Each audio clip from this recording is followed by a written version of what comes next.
Unboxing ng ITEL RS4. Yan guys, ito yung kanyang box. Pag binuksan nyo siya, ito. Yan. Ito na siya guys.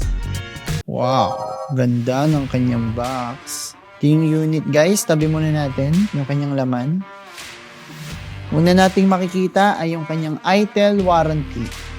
Pangalawa nating makikita yung kanyang clear case. Tapos, andito rin yung kanyang SIM ejector. Kasama yung kanyang cord. Yan, guys. 45 watts na adapter. Yan ang kanyang unit, guys. Ang ITEL RS4. Tapos, hindi naman siya ganun kabigat. Actually, magaang siya. At yan ang unboxing ng ITEL RS4.